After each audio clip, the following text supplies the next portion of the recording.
to do a trick for you today that is absolutely startling. And before I do though, I need to select a card.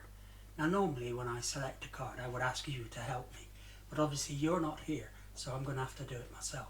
So I'm just going to close my eyes, I'm going to flip through the pack, but before I do, let me just show you that all the cards aren't the same. They're all black, red, they're not all the same card, just so you don't think I'm cheating. Okay, so here we go. I'm going to close my eyes and I'm going to cut the pack at any point, and I'm going to take the bottom cards away, and that is the card I'm going to keep for later. Okay, put the rest out of the way because we don't need them anymore. So remember to keep your eye on that card, that I'm not going to change it. So let's look at the word that we have in front of us, startling. The word startling means that we sometimes are surprised by what we see.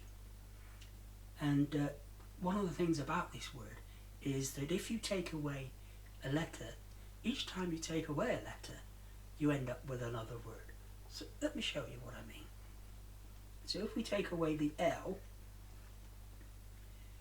then we end up with the word starting. So let's get started. Let's carry on. Let's take away a T. And we end up with the word staring. Don't forget, keep staring, keep watching. And what shall we take away? Let's take away the A.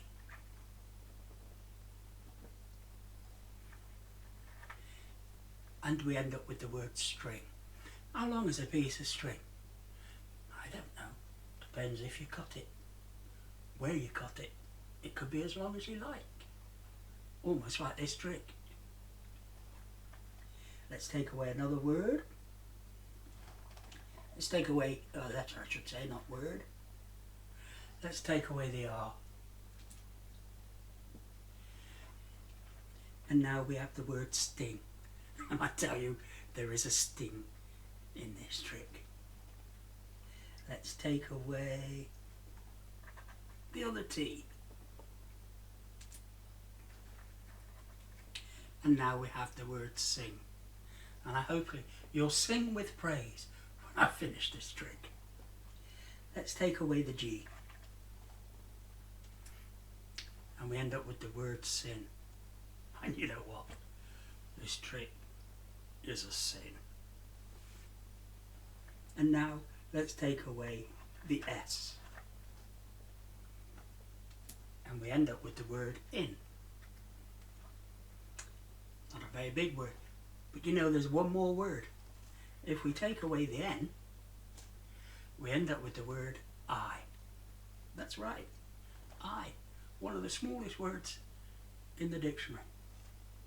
So then, let's turn all of these over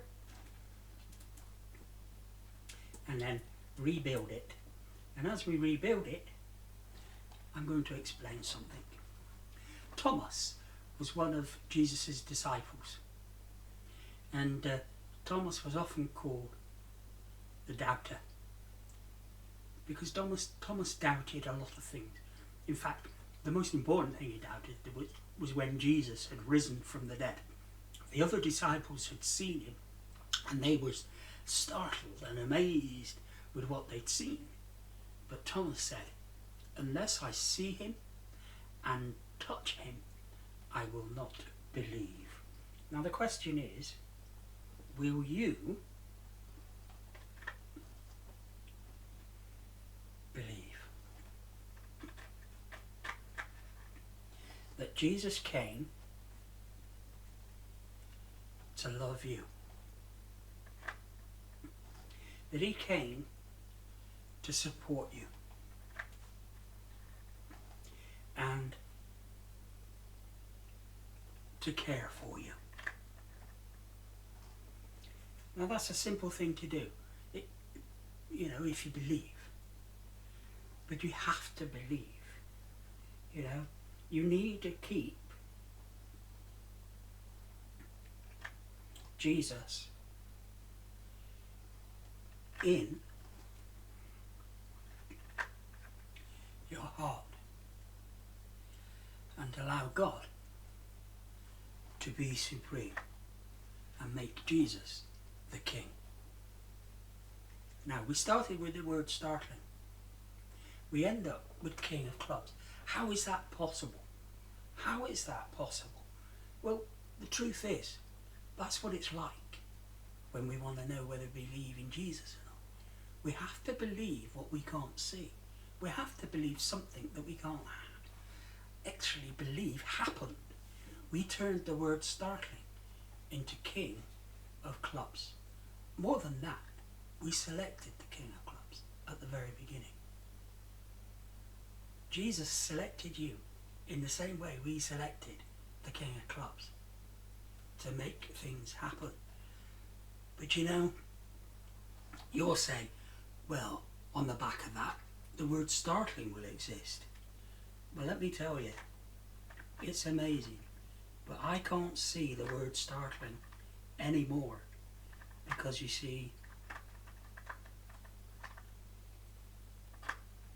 it's exactly what the problem we have with believing Jesus. Because we can't believe it, because we can't see it, we do not believe. But actually, believing is important.